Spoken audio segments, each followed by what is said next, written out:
देश की पहली स्वतंत्रता सेनानी रानी अब्बक्का का जन्म बंदरगाह शहर उल्लाल नगर, दक्षिण कन्नड़, मंगलुरु, कर्नाटक के मार्ग सदा पदघाट से चलने वाले चौटा राजवंश में हुआ था।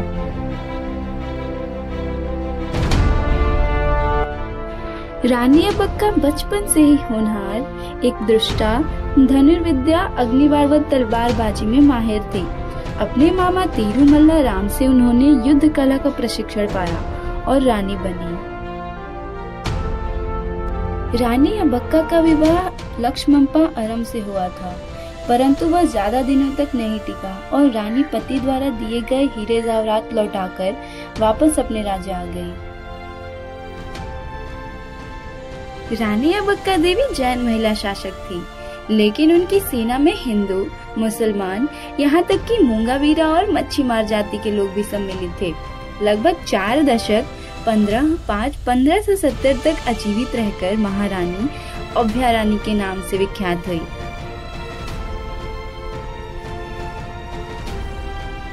(1498) में अब्दुल मलिक की सहायता से वास्को डी गामा केरल के वर्तमान कोझिकोड जिले के कालीकट के कबाड़ गांव पर पहुंचा।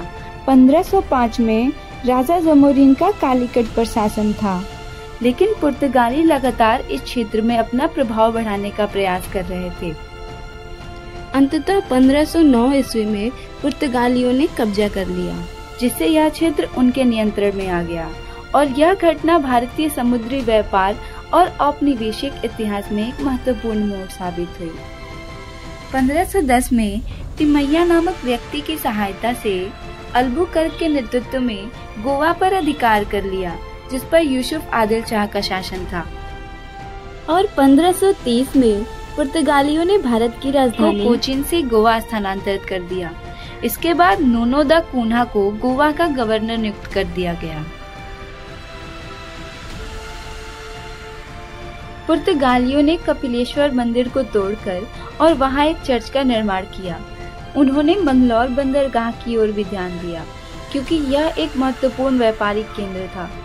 उल्लाल नगर से मात्र 18 से 14 किलोमीटर की दूरी पर स्थित इस क्षेत्र में रानी अब्बक्का चौटा का प्रभाव था।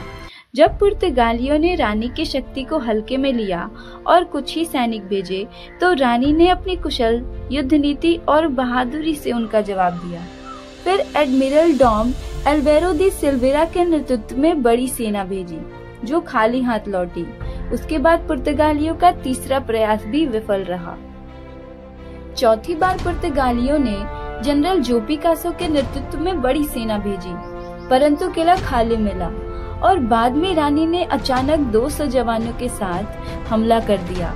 कुछ सैनिकों को मारा और कुछ सैनिकों को बंदी बनाया और उसके बाद मंगलौर के किले के चीफ को भी पराजित किया। परंतु वापस लौटते हुए उनके पति बग लक्ष्मप्पा के सहयोग से पुर्तगालियों ने रानी को पकड़ लिया और बंदी गृह में रानी विद्रोह कर वीरगति को प्राप्त हुई।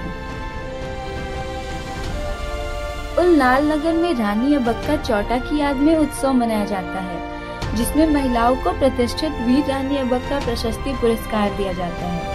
भारत सरकार ने 2003 में रानी के नाम से एक डाक टिकट जारी किया।